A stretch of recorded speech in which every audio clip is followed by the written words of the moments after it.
Hello, hello. Good morning, everybody. Thank you, Kendra, for joining us today. Hi, Florencia. How are you guys? Good. Hi, Doing well, hi, Felix. Uh, Felix. awesome. So, well, today, guys, we are going to have Kendra Rainey. She's the director of strategy and content here in Edgar Allan. And we are going to make a content discovery workshop. It's like create content and copy for your website.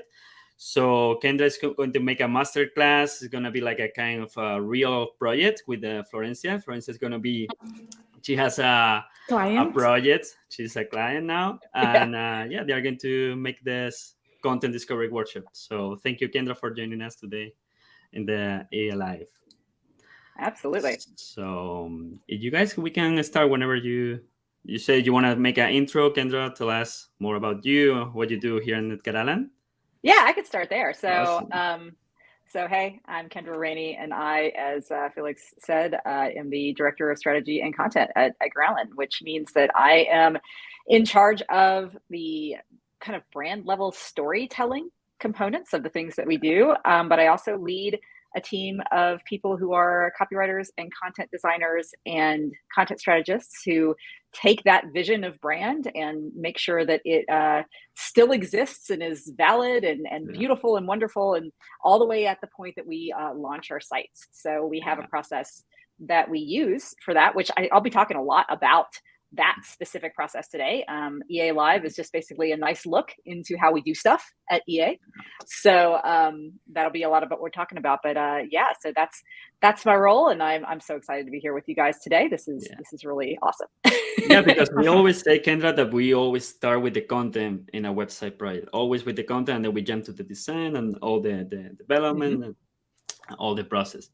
So we have a couple of, yeah, Jose. Hi, Jose. Annalise Hey, as Jose. well. It's here. Hello, guys. Thank you for joining us. So, yeah, let me share the Kendra's screen so you guys can start with the process. Yeah. So So, I'm just going to start with, a thing that we hear all the time, which is copy's hard, man. It's difficult for clients to create. It's difficult for internal teams to create, and especially difficult if you're somebody who's like working solo and is a designer or developer, or is on a very small team, and is trying to wear a lot of hats. And there's a lot of reasons that content is hard. It's hard to do it right in general without a copy expert around to help. It's hard because of a couple of really specific things, though. We work in silos in this industry a lot of times. Like, you got the web guy, you got the design person, you got the UX person, you got the writer. I've been doing this a long time, and up until about 2-ish years ago, mostly if I was writing a website, and I was writing a lot of them, I was writing in a Word document, and I was writing it at the same time that somebody else was working on the wireframes, if I'm lucky. Or I was writing it because somebody had literally designed an entire site and then was like, "Oh gosh, nobody wrote anything."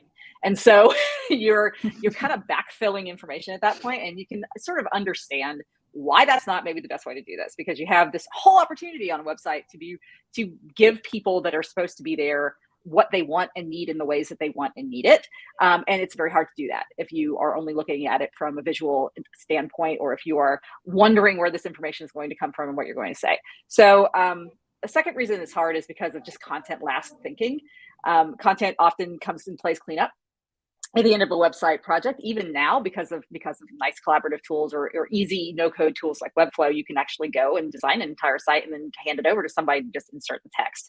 Again, not the best way to do it, but it can be done. But that is, and content last thinking actually happens with clients too, because I can't tell you how many times we've either gotten an RFI or an RFP for work that doesn't include any information at all about how anybody is going to put words on the site or pictures on the site. It's like, design it and develop it, and that's what they're concerned about. I think that's what sounds hard to people, and they figure, somebody will write it. Doesn't work well that way, and there's almost always a scramble in those situations at the end for somebody to come up with the right words. So we try to head that off at the pass. Copy is also hard because research is just hard to get people to agree to pay for and do. I would say that there are a lot of ways to do research, though, and we do it in some pretty standard ways. And what I'm talking about is like audience research and really getting into the heads of the people that you're creating a site for and understanding fundamentally how they want to receive information and how they best understand it. You can do it scrappily with desk research. There's a lot you can do with desk research, or you can also go through a whole formal research process where you're doing interviews. One of the ways that we research, though, I'm going to show you here in just a little bit, Florencia and I are, and it's that content discovery workshop. So that's one way to kind of get a little bit of that research in there to at least know what you're talking about when you're starting to write something. Next one's just, ego or lack of audience perspective. We think we know a lot. Really, we think really what it is, though, those of us here in the room, we know our certain disciplines, but the client is the subject matter expert. They know more about what needs to be said, how it should be said. And it's easy to kind of fall into just sort of talking to yourself or assuming that we know what we're saying. And instead of finding out what, an audience really wants to hear or what a company's goals are and meeting them. And then there's always project constraints. There's a time. Oh, we're going to write it in-house. My only, kind of remedy for that is to say, fight for it. Because remind people that, when you get there, future you is going to want somebody to write this for you. I promise you, you are the HR person or you are the marketing director. You don't have time for this. Hey, but you know what? We have a content expert who can do a good job getting that information kind of upfront and making it seamless and easy, and it can be collaborative.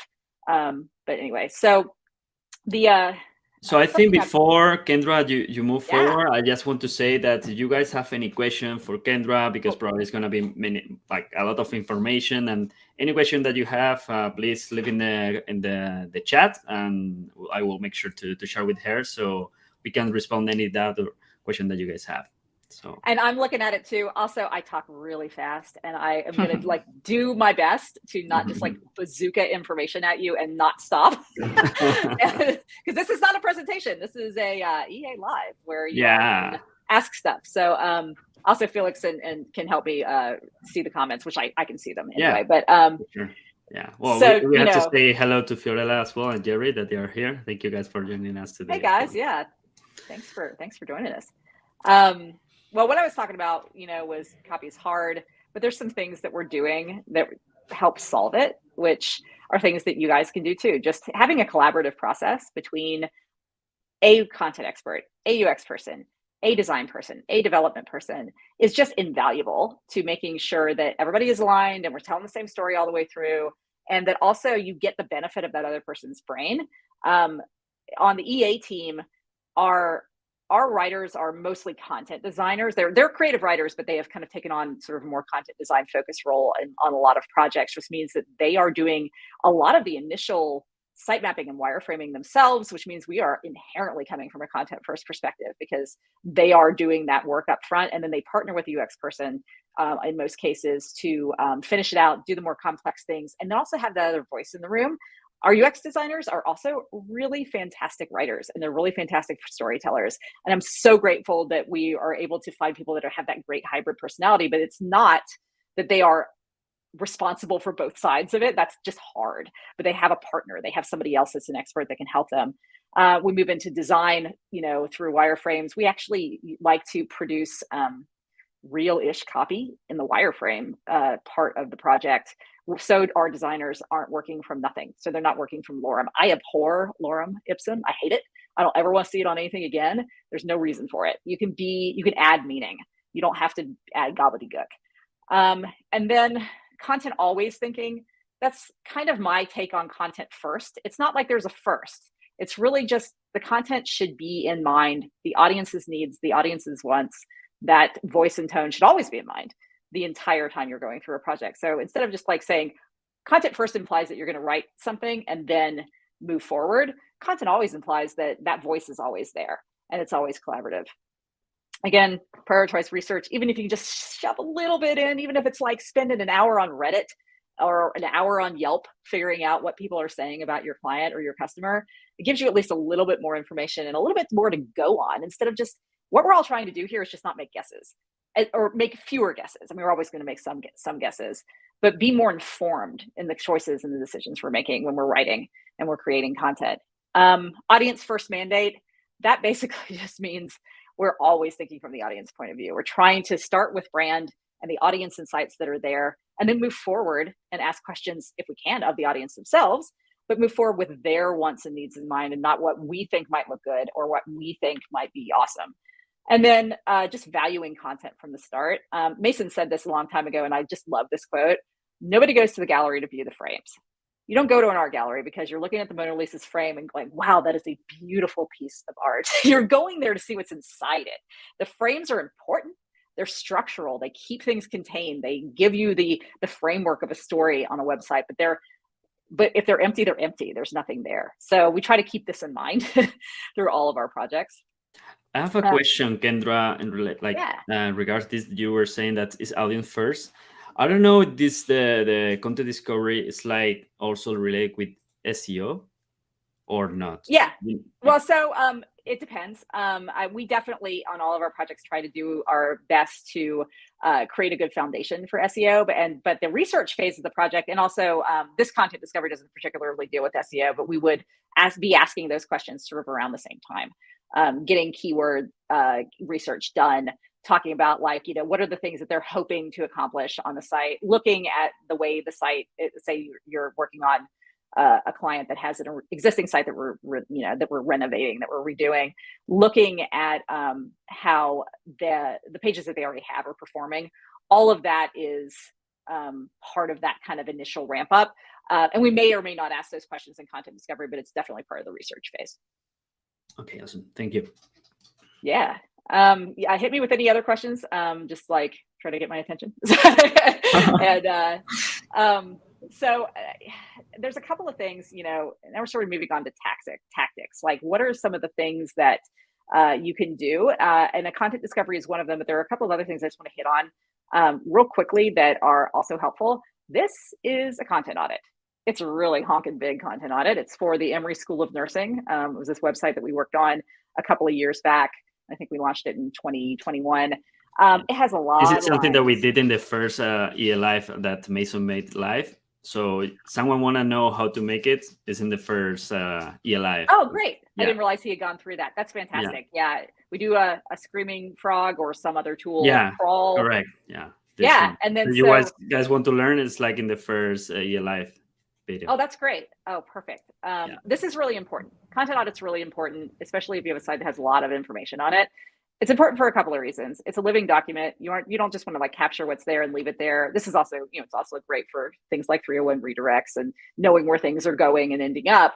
But from a content perspective, it forces someone on your team, your content person, to have a really good map in their head of what information is already available.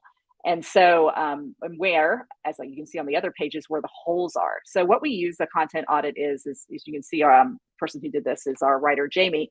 She broke up the site, that massive bunch of stuff, into the different sections of the site. And then she starts making decisions about the content on each page. So this one, and this is some of these notes are going to be so Jamie, you got to know Jamie, but it's just gosh, didn't they stop doing this? So you can hear her outrage in her voice, but she's saying, okay, we need to delete that. And this one was last updated in 2015. We've talked to them. They don't want it anymore. And so this just sort of, lets us say, okay, we're going to move this registration stuff to students in the utility nav. And she'll work alongside doing this project. She'll be working alongside our UX designers to plan where all this information is going to live. It's kind of like keeping that map going and keeping that, making sure we don't miss anything or that we're not losing anything that they need to keep.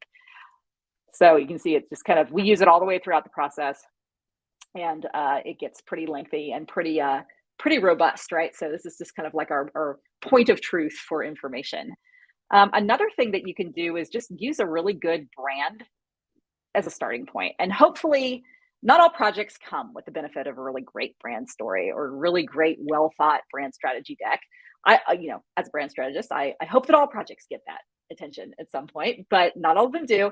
But if you have the opportunity to get a hold of not just that one-sheeter of colors and font choices, and this is what the pictures look like thing that they give you, if you can get a hold of that brand book or that presentation that talks about the story, you're going to be so much better off, because they've done a lot of the work of figuring out what you should be saying to whom and how already.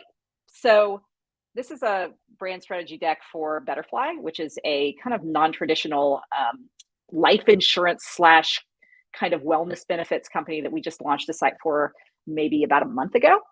And we went through and did a full-on brand strategy for them. The parts of this, we look at like, what were they saying about themselves to the things that they want to say about themselves. How do we want to move them, in a direction? Like for them, it was like they had so much heart. They but they were so sleepy about talking about all of it. They had so much great stuff, and we're just like, oh my gosh, just turn the dial up just like 2 notches. But anyway, so one of the things that's really important in here is to look at the audience research. We did a lot of it for this. These are all quotes from interviews that we did. It's giving us a lot of clues about what kind of content is going to be needed, what's going to be important to these audiences.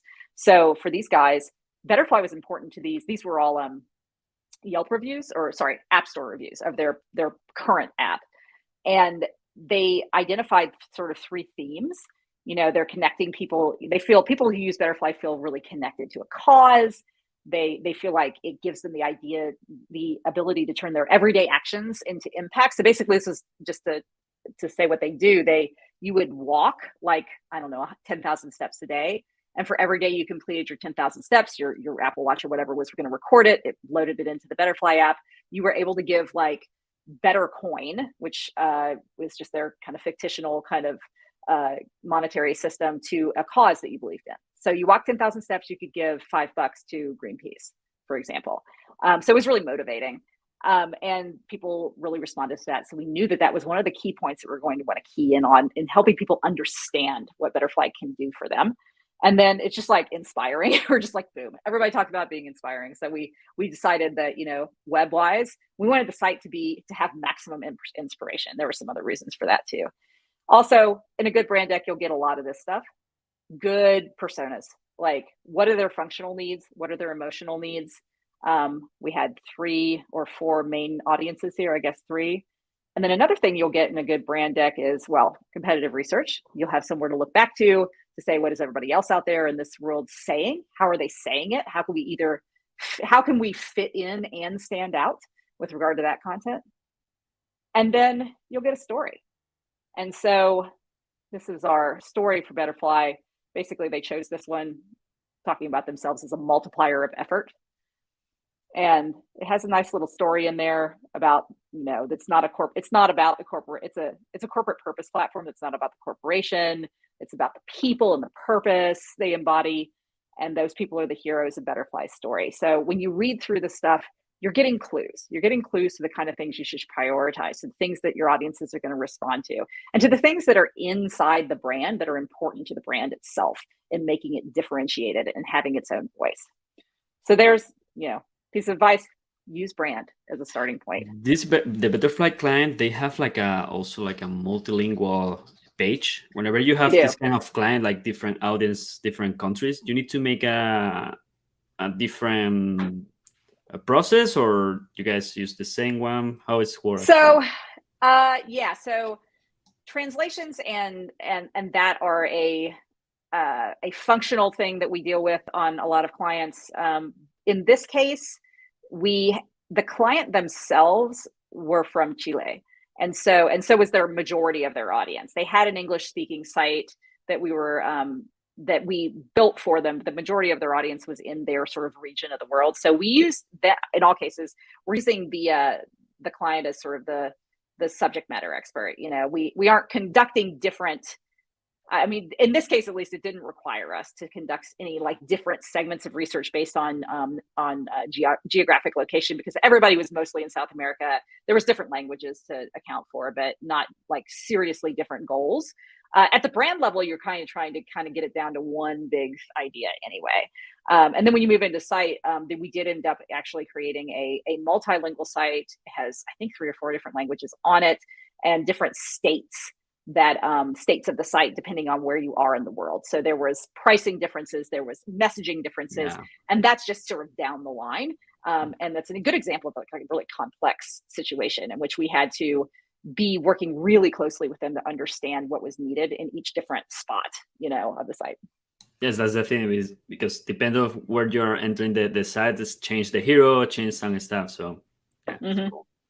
And we did lean on them quite a bit for some of the more nuanced things. Although we also we were a great fit for this project because we have you guys, and we have a team in Buenos Aires and people all over South America. So it was easy for us to like be able to tap into those people too and say, hey, does this make sense? You know, are we saying the right things here? So that was really fortuitous.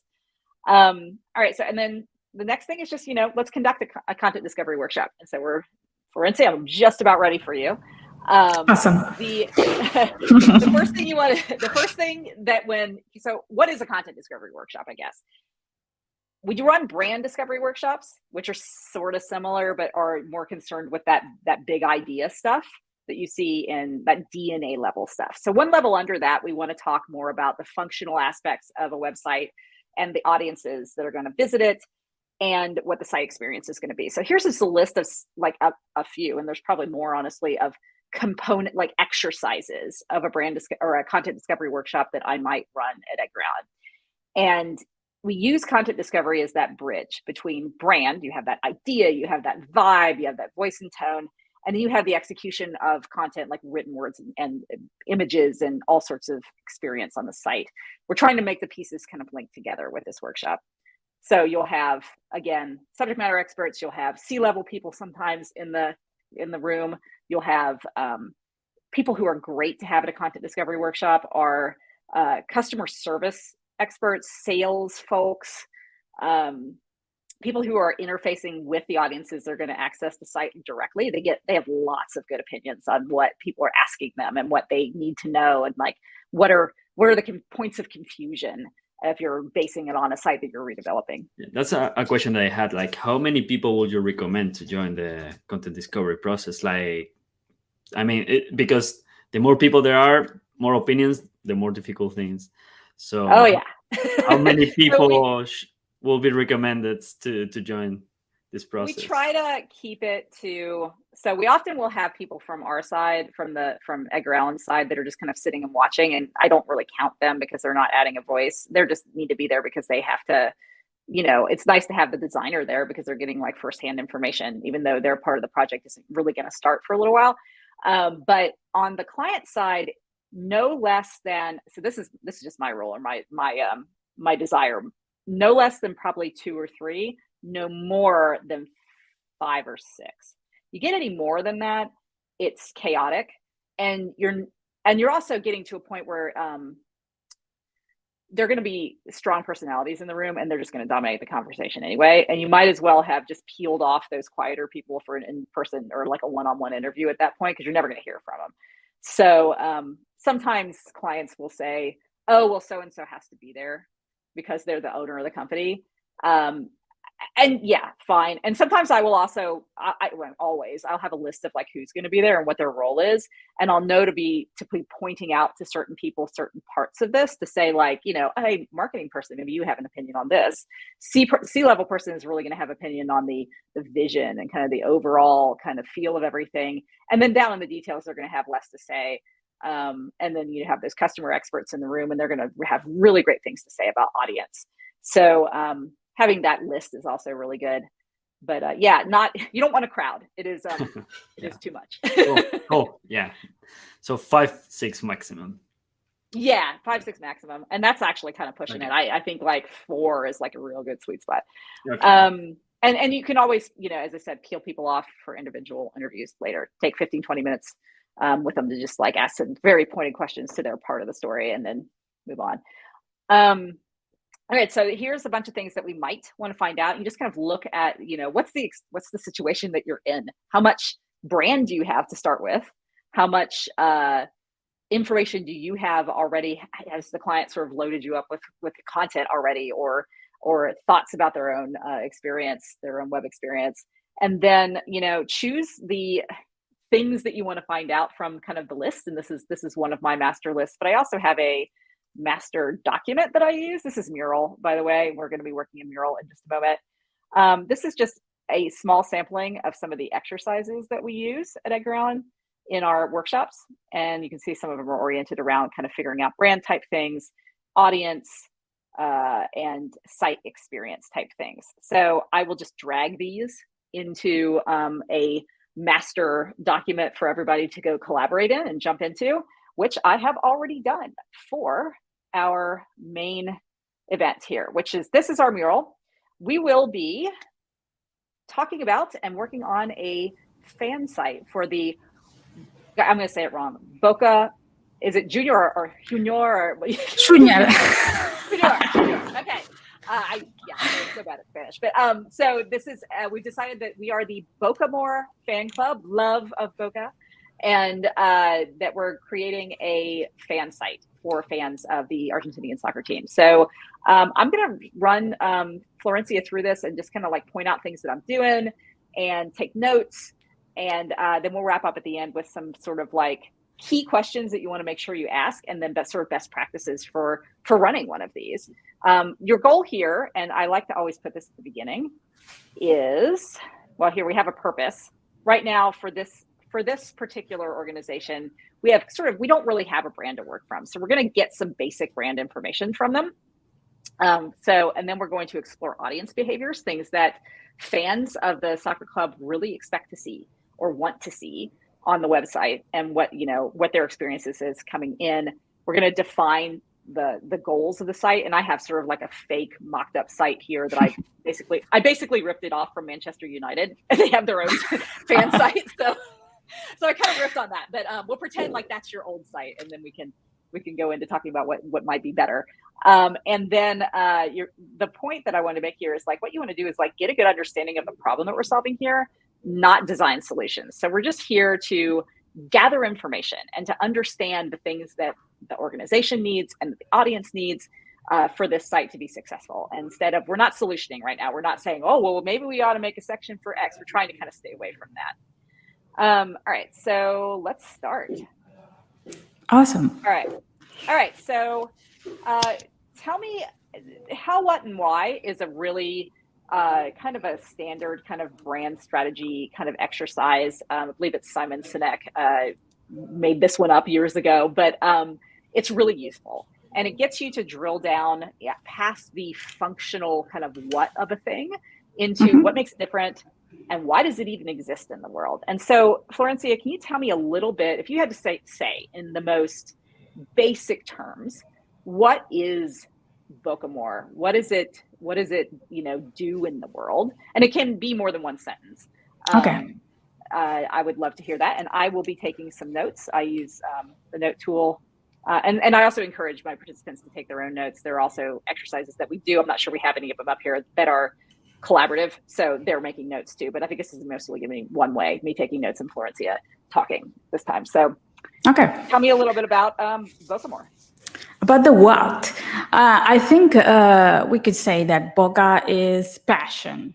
Boca is like, probably I would say, I'm a fan. So I will say it's the biggest club of Argentina, not only because, of its history, but also because of the people who usually support them are not the, like, they're the most like passionate people there is.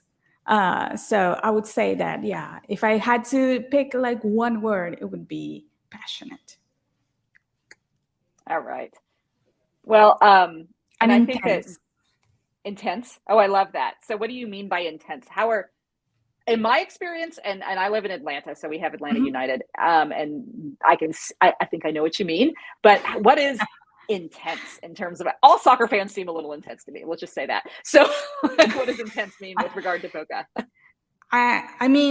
Usually I would say that, when some team sometimes is losing, the people go quiet. The people are like disappointed, or they go to grab something to eat, and then it's more of a something that an entertainment, but not something that it can really affect the rest of your mood for the rest of the week. So I would say that Boca is different because when we're losing, the fans, we chant more. Even when there is a penalty, for example, the stadium, it's kind of narrow, so the public is very close to the field.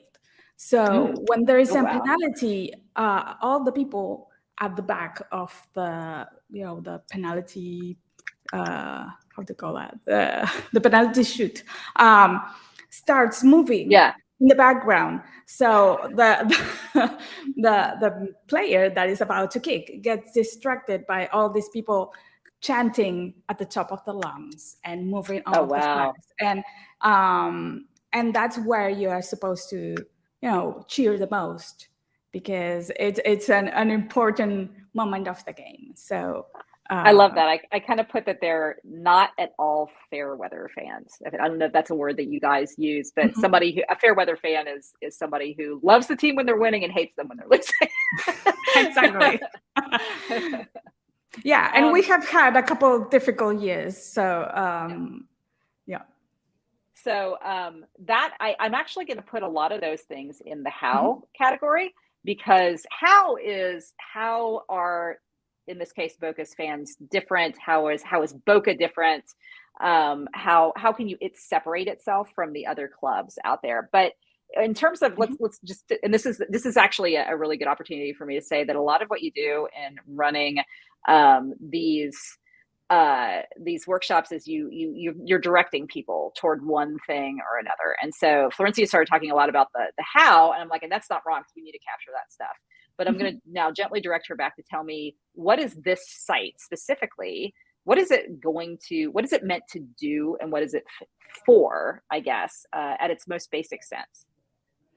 I would say that a place to gather all the fans in one place, and also to submit memes, for example, because I have seen many Instagram accounts that are gathering memes, but they're all over the place. So it would be nice to have like one place where we can have everything together, even something as fun as a meme. Awesome. So like a collection of all things Boca passion. And also maybe we could say, Fiorella, that she loved your passion for Boca. I do too. I think we picked the right subject. We did. When we talked about this and you kind of gave me the list of things that you might want to talk about, I was like, oh no, that's the one. And also maybe we could do, there's a lot of I would say alternate market of old t-shirts or jerseys that people usually kind of want to sell or exchange. So maybe that could be an option as well, like a marketplace of, I don't know, selling classic t-shirts. Oh, wonderful. Yeah. And we'll capture that again when we get down into sort of like the what's missing stuff. So that's great. One last question before we move on. And I'll be honest with you, this thing that we're doing in 30 minutes here usually takes like 2 hours. So I'm going to fly through some of it. And there are so many things like I'm already into this. There were so many things I want to ask you about, but I'm not going to get to. So we're just going to try to like skim the surface. But so, you talked about, there's this marketplace of old fan, kind of merchandise. There's this need for people to put their fan creations together in a place. Why at our core do we want to make this thing exist in the world? Like, there's probably a site for Boca that is run by the soccer club. Why do we need this site? Because this one would be run by the fans themselves. Sure, the official site is wonderful, but it doesn't have a place where you can talk to other fans. It's more like they do all the talking, and maybe you can, I don't know, tweet them or send them an Instagram message, but they will never see it. So this would be sort of a place for us, just the fans, to talk about Boca. Fantastic. Well, that definitely answers that. Well, I'm going to move over a little bit, and this is going to require you to be creative here. We're going to talk a little bit about voice and tone just briefly. Imagine that you guys have a site already. If you had to tell me what the current sort of voice and tone of that site is, and then contrast it against like where we want to be, maybe talk a little bit about, I guess, first about how things feel right now on your site. Well, I would say that sometimes it could become a place where people complain, maybe. Okay. So we would want to sort of put that bad energy away and talk about, fun and things like the memes or the t-shirts, the jerseys, a place where there's a lot of respect and but it's, I would say, fun, a more fun atmosphere rather than, I don't know, arguing. Does it also, and just for the sake of role playing, we'll say this is the first time you guys have had a professional organization, a professional agency redo your site. Your original one was made by just some guy sitting at a computer. Is it fair to say that the current site is a little amateur? Yeah, absolutely. Okay. And also, since they're usually built by men, it would be nice just to have a more welcoming atmosphere for the women who also like soccer or football. Sorry for interrupt, Kendra. Can you zoom in a little bit? So yes, sorry. Yeah, thank you. Thank you. Yeah, I have a giant monitor, so that's no problem. No problem. Awesome. This is wonderful. And so this gives us, just to kind of pull it back for a moment, even if we didn't have this, any brand work to go from, if we had never asked these questions before, we're getting all of this great information about how our content should feel when you read it. And also, in some cases here, how parts of the site that we need to make sure exist, right? So we need to have some kind of thing in place for either moderating content or for making sure that it's really clear to the people who join that they aren't there to be jerks, right? Or that we are going to, make it an absolute effort to make this as gender neutral and inclusive to all, because we have this feeling that other sites are mostly sort of male oriented, and there are so many female soccer fans. Let's give them someplace where they feel welcome. So lots of information in all of this. All right, so this is kind of fun, and I would ordinarily just ask, and I didn't give Florencia do you have the link, or do you have the ability to note on the link, Florencia, or did you not set it up that way? You're not in here right now, so okay, that's okay. I'll just do it for you. So ordinarily, what I would do is everybody would be in Mural to begin with.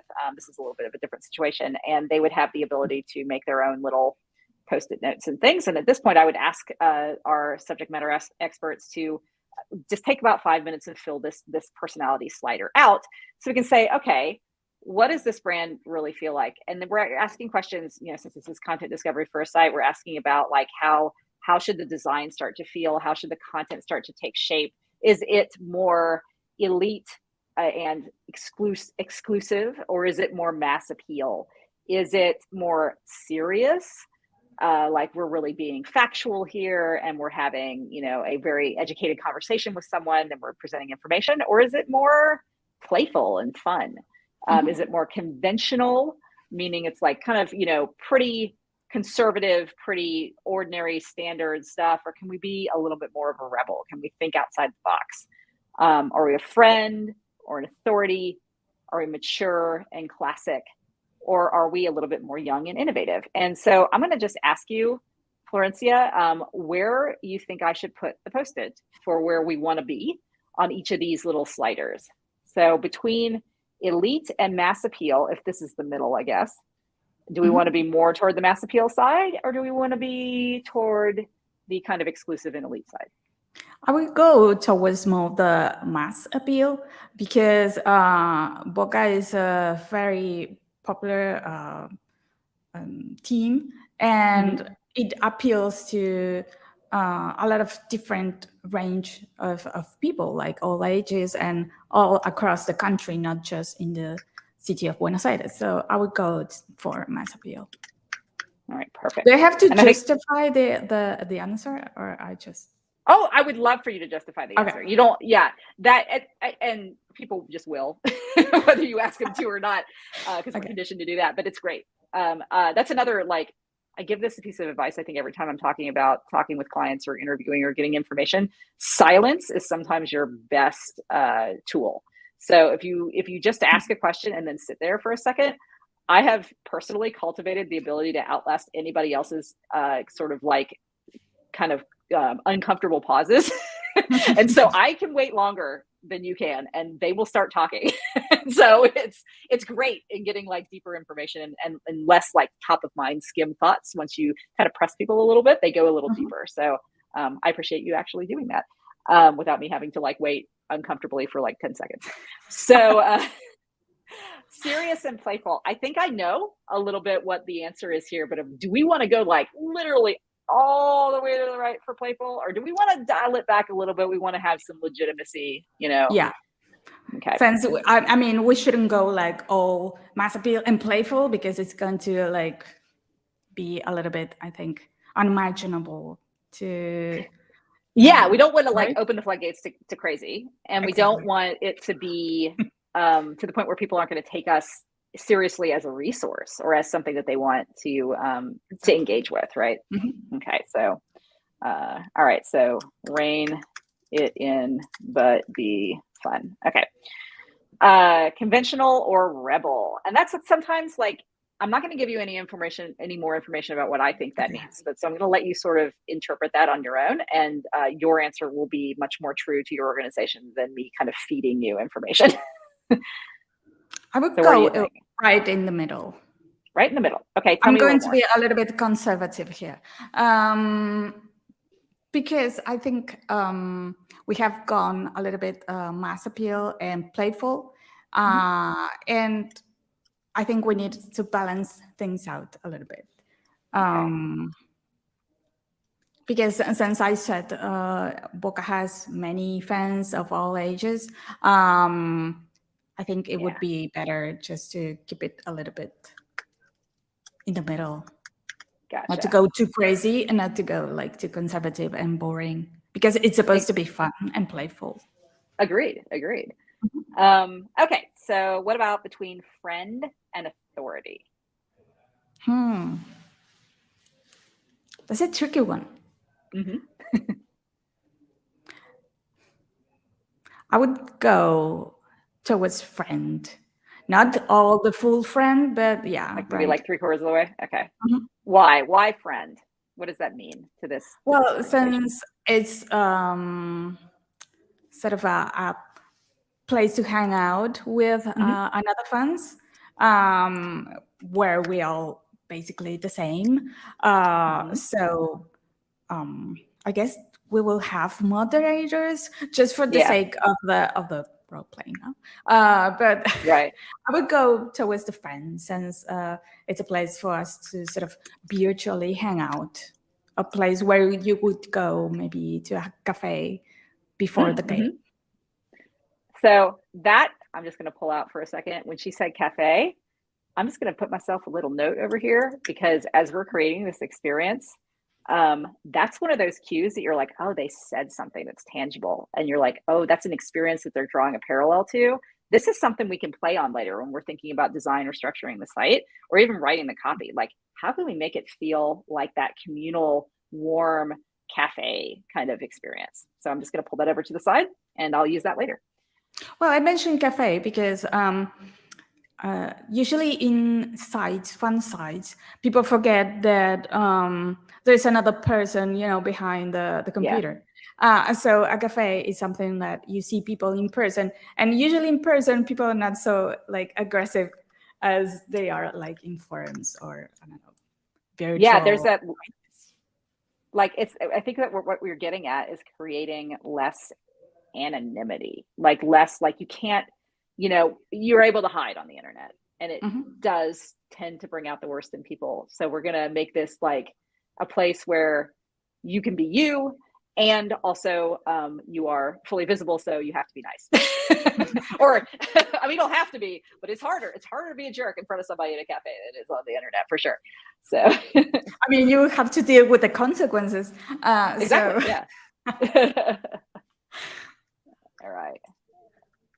So you have to pay attention to those little clues that people will maybe mention and exactly. Yes. Okay. And so, yeah, you're absolutely right. You pay attention to the things that your client finds important. And then you do the same thing when you're talking to audience, like representatives of the audience too. What you're listening for is things that they're passionate about, things that they repeat over and over again, terminology that they use over and over again, ideas that kind of come up and surface in different ways. And you want to make note of those things because they're telling you without telling you that it's important.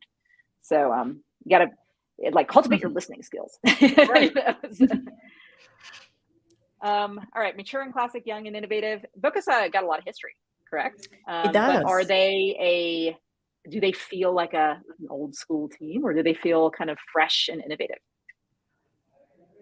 I would go more to the mature and classic Cool. side because of you have made your homework. You have read about the long history of Boca. So yeah, it's I don't know. I pick classic because in my personal case, I'm third generation Boca fan. So it Oh, wow. my grandfather, my father, and me. So yeah, it's something that sort of you're sort of born into because you usually, I don't know in other countries, but in Argentina it's usually the father who sort of not only you receive their surname, also their club.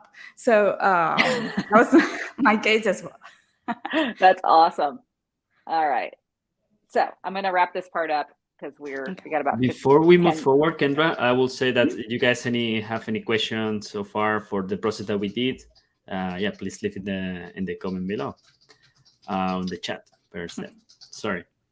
Oh, no problem. So I'm going to go through real quickly and we're going to identify one main audience here and very quickly talk about what it is that they need out of this. And this is all directed specifically toward the site experience. Like, why would they go there? What do they need to get there? And maybe, Florence, you can give me like one answer for each of these things just so we can get through the rest of the stuff. Okay. And you're not doing anything wrong, believe me. This is just a thing that literally takes 3 times the amount of time that we've allotted for it. So we're doing the high level view. Then there's this idea of jobs to be done. That is specific tasks that the site needs to perform for these audiences. So that could be different depending on the audience. Let's say, one of the audience's fans, which I assume is probably the one we want to talk about because they're the biggest audience. But another audience might be like press or media who are looking to tap into the fan community, or it might even be like people who don't know anything about Boca and are just kind of searching around, like you're hoping to kind of welcome them to the club, So they would have different jobs that they would need to perform on the site. The first part for fans might be one thing, but for somebody who's entirely new, you're going to want to like give them opportunities to sign up for something, like, for example. Challenges, what are good things that and this is more or less kind of relevant depending on the kind of site you're making. For a site like this, what we're thinking about in terms of challenges are, maybe I would ask it like this, like, what are the things that would keep them from getting the information that they need? What are other fan sites just not giving them that we can give them?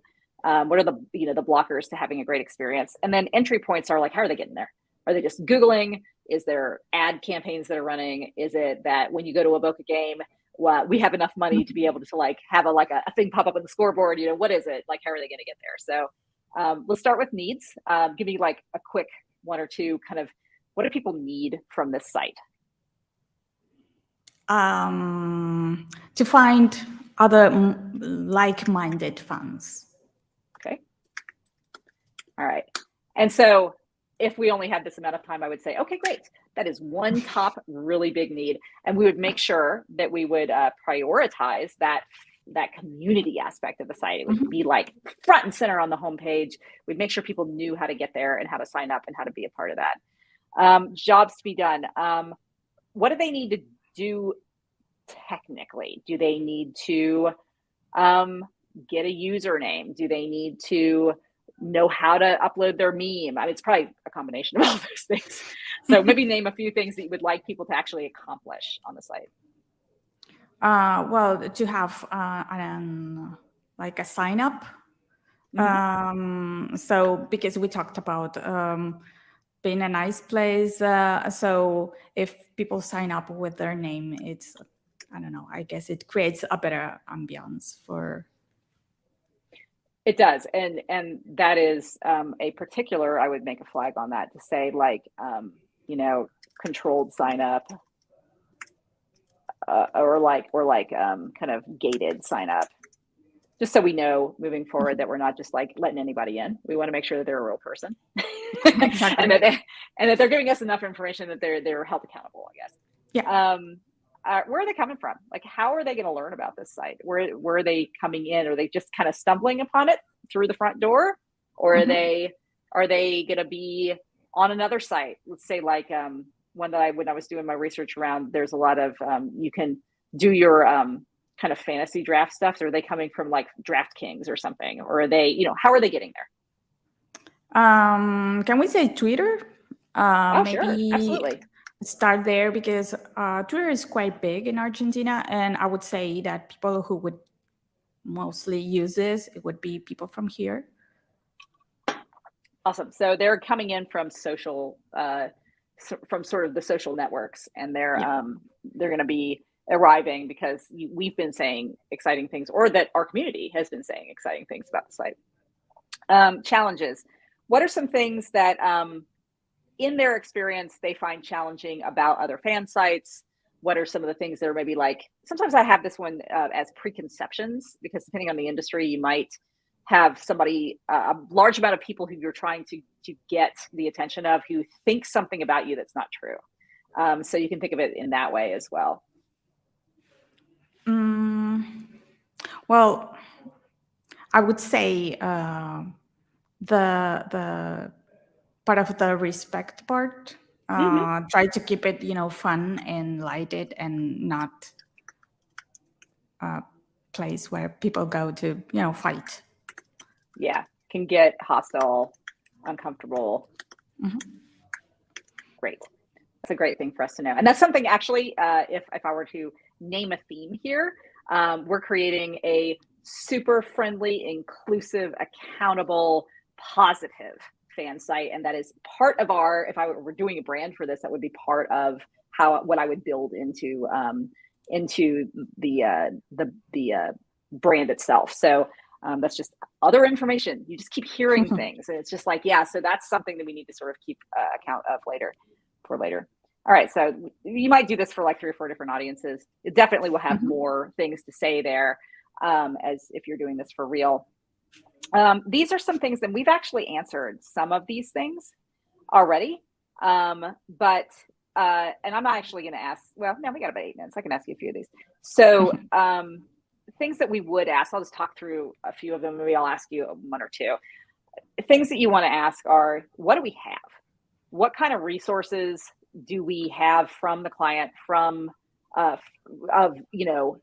old site? We have collateral, we have an old brand deck, we have a bunch of white papers, we have a bunch of resources, and they would just sort of make a list here. And even though we've probably already asked for some of this stuff previously, people always think of more, and you get more people in the room, and they're just like, oh yeah, and then there's that one PowerPoint deck that we did at the event last year. That'd be great for them to have. And you write it down, and then you follow up this meeting with like, hey, please send us, or you have your project manager, or if you're a solo person, you do it yourself, you ask for those things. And then another thing that I would ask typically is, if we have a site already, what do we want to make sure we don't lose?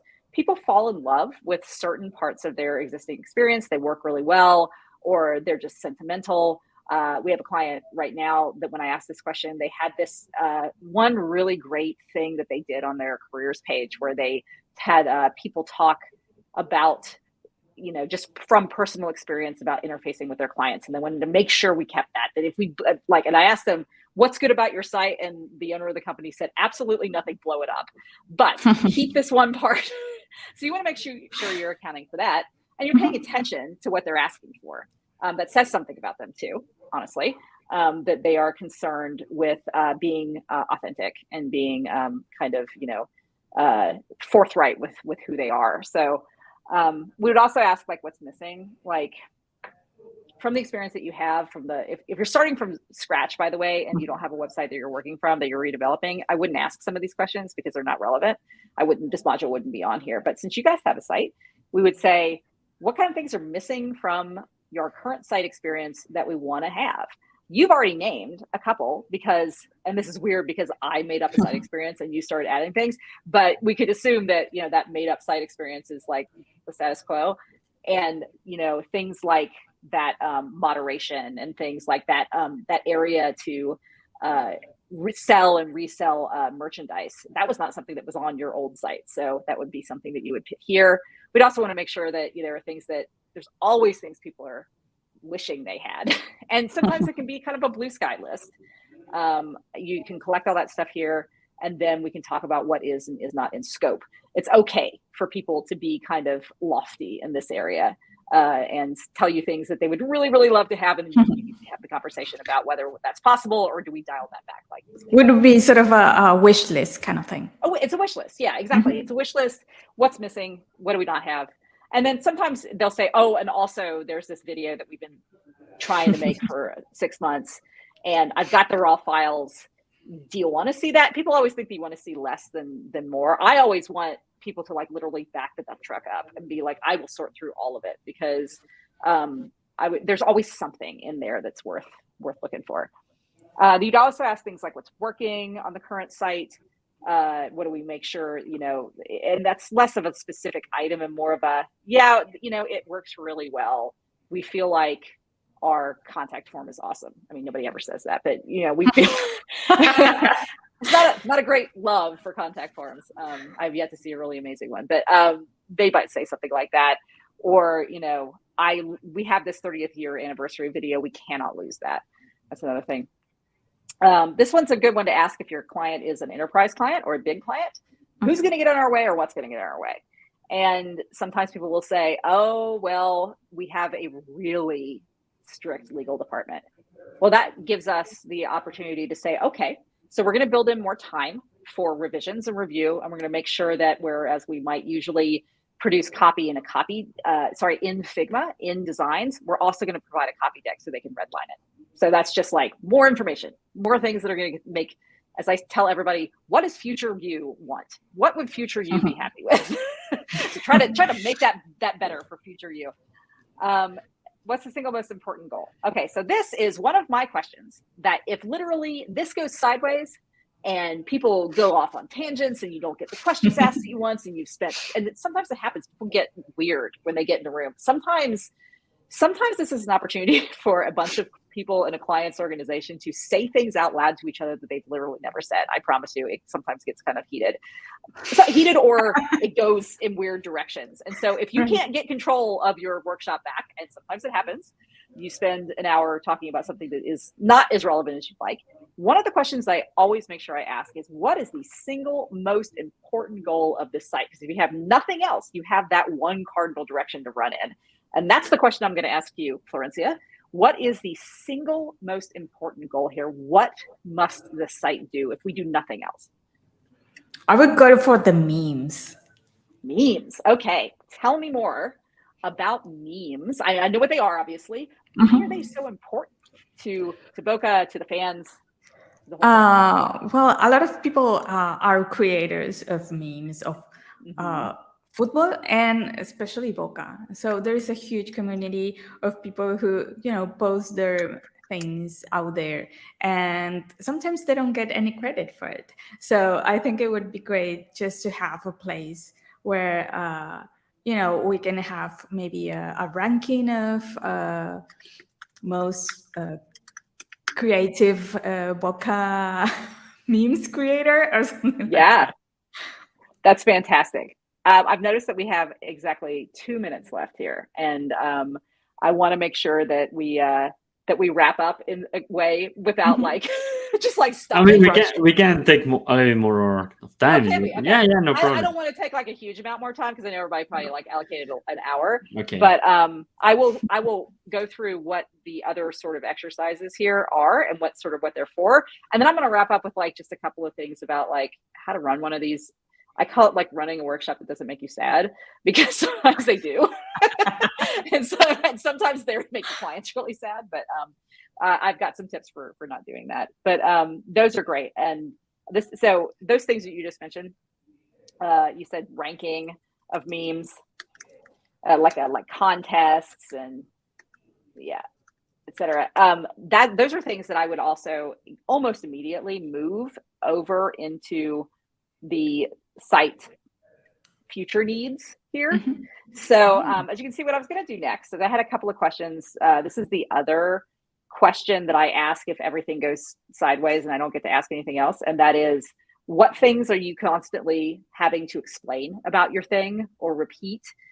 This works particularly well if it's like a product or a business, because your sales guy or your customer service person or even the CEO will say, good Lord, people constantly ask me, what is X?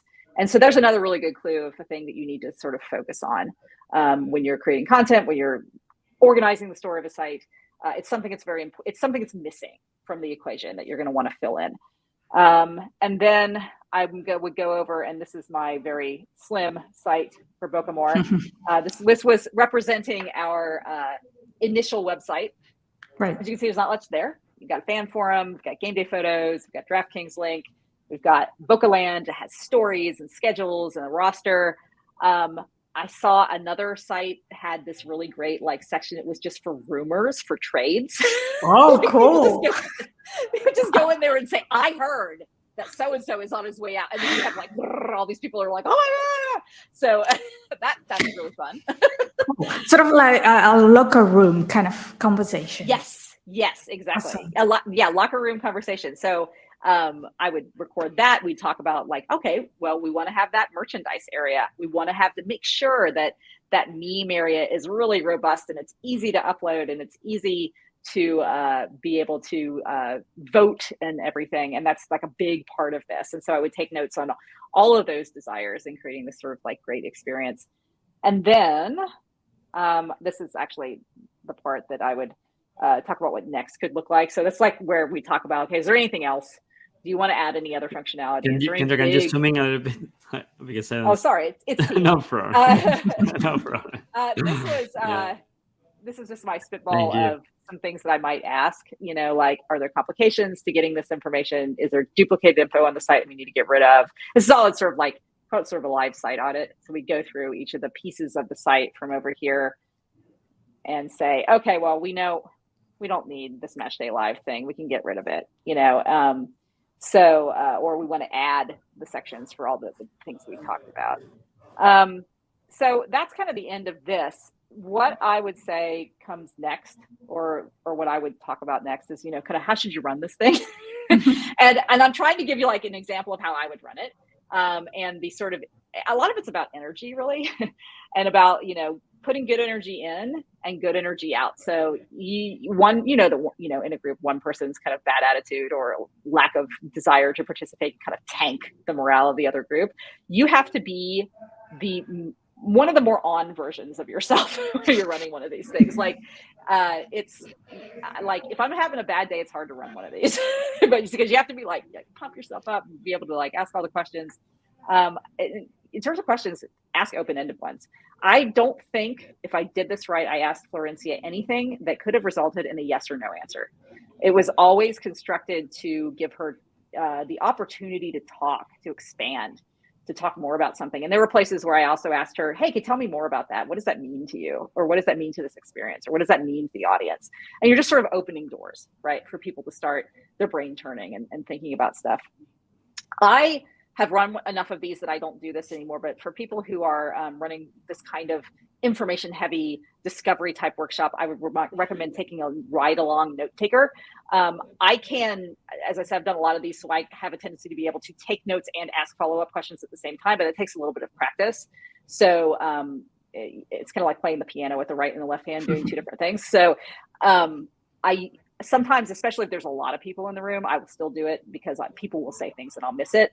But I'll have like one of our project managers or a junior writer or somebody else just kind of ride along and make sure I'm capturing all the things that are being said. And if I miss something, they take a note here or there. Play to your audience. So that's sort of about, you know, knowing that's what I was talking about at the beginning, knowing the personalities in the room, knowing who feels like they should be listened to, and then picking out the people who you know you should be listening to instead.